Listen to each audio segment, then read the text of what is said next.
Ассалаумағалейкум, тарих сүйер қауым. Бүгінгі әңгімеміз Асау Барақ Батыр жайлы. Кіші жүздің жетіру тайпасы табын руынан шыққан Маңғыстау облысы Бейнеу ауданы үстіртінің Самқұмында дүниеге келген, жері мен ел үшін қасқая күресіп қаһармандығымен өмір кешкен ерлердің бірі. Қазақ жерінде көзін алайды ұл-қызын күн еткісі келген қалмақтарға қарсы тұрған баһадүр. Халық арасында ерен ерліктерімен аңызға айналған әкелі балалы батырларды Асау Барақ деп күні бүгінге дейін қосарланып аталып келеді. Естігені көп көне көз қариялардың айтуына қарағанда, Асау Батыр дүниеден өтер шағында менің атым әкемнен бұрын аталып кеткен, дегенмен мен әкемнен озып қайда барам, менің қабірім әкемнен төмен болсын деп аманат еткен сөзі бар. Кіші жүздің ханы Айшуақ хан Әбілқайыр ханның үшінші ұлы. Қабда жерінде жетіру билейді. Ақсақ майыр Айшуақ ханды Орынборға шақыртып, Айшуақ ханның інісі Әділ екеуін Орынборға аттанады. Орынборда Ақсақ майыр Айшуақ ханның үстінен жала жауып, Айшуақ ханды Ақсақ майыр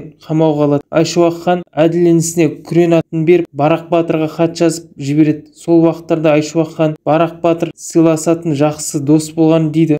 Айшуақ ханның інісі Әділ Самдағы Барақ батырға аттанады. Табын ауылына келіп, Айшуақ ханның аманатын хатын Барақ батырға береді. Ашып оқып, хатында Айшуақ хан былай депті: Сатыбалдыұлы Барақ батыр, Ақсақ майыр Орынбордың басшысы мені тұтқындап Сібірге айдамақшы. Үш атаның балдарына хабар беріп, құтқарып алуын сұраған. Тездетіп Орынборға аттанып, Ақсақ майырды тірілей тұтқындау түсіруін сұраған екен. Кіші жүздің батыры Барақ батыр Айшуақ ханның хатын оқып, үш атаның балдарына хабар береді. Үш ата дегеніміз кіші жүзді алшын ұлысына кіретін Әлімұлы, 12 ата байұлы, жетіру тайпалар бірлестігін. Барақ батыр табын ағайындарды жинайды. Маман батыр, Досби, Қайсүгір мырза, Асанқожа, Алдасайұлы, Бармақ батыр, Танатар батыр жиналып, Сазан батыр Көнеймен кеңеседі. Бірақ батыр Досбиді ертіп, жасыл туын көтеріп, әскерлермен Сам жерін аттанып, сол уақыттарда Барағұл Асау батыр 12 жаста екен. Асау молдаға барып, ислам дінін оқып жүрген. Бірақ Барақ батыр баласы Асау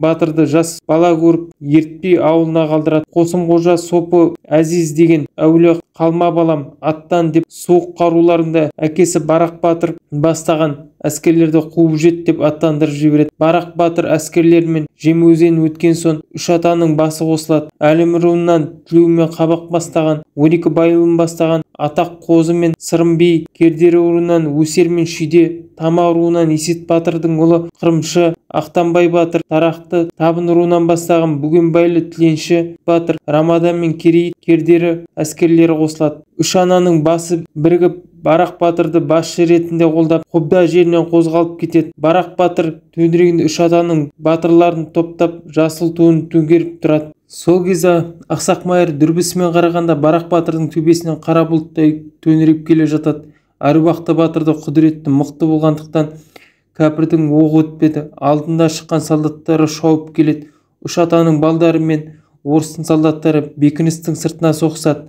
Ақсақ майыр қамал сыртына айласын іске асыра алмай, сол кезде 12 жасар Асау батыр әкем көрсе ұрсар деп қол шетіне көрінбей жасырынып соғысып жүреді. Әкесі көріп қалған соң Асау әкесіне келіп амандасып, Барақ батыр баласының ер жеткенін сол кезде біледі. Асауға батыр Барақтың бата берген жері. Барақ батыр баласының кәпірдің оғына күйесін сүйретпеуді ескертеді. Асау батыр әкесінің батасын алған ағасын жауға шауып кетеді. Орыстың солдаттарын қырып жүрген Асау батыр Есет батырдың ұлы Қырымшыны көреді. Қасындағы жауды шауып жүрген Бармақ батырдан мына бала кім деп сұрайды. Ер Барақ батырдың баласы Асау батыр дейді. Ақсақ майыр түріс таңдады айқайлап, ер Барақ шауып, атысты солдаттар қайтадан крепостың есік алды қызыл қанға айналады. Ақсақ майырды ұстау қиынға соғады. Қайтадан соғыс қыза түседі. Бірақ батыр тағы да айқайлап, Ақсақ майыр тіріле ұстаңдар дейді. Айқайлап келе жатқан әкесінің даусын Асау батыр естіп,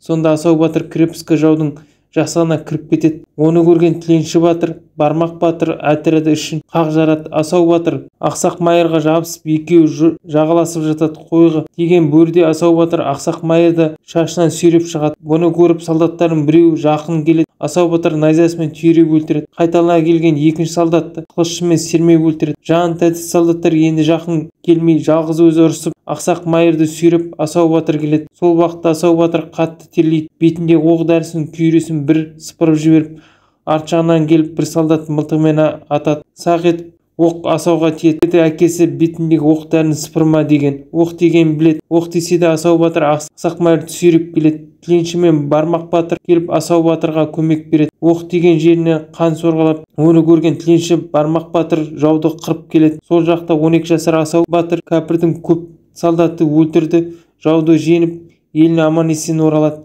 Содан кейін Асау барақ деп ел ішінде Асау батырдың есімі тарай бастайды. Каналыма жазылып, лайк басып, комментарий жазсаңыздар, үлкен бір қолдау жасар едіңіздер, әрі ізденіске бір үлкен үлестеріңіз қосар едіңіздер.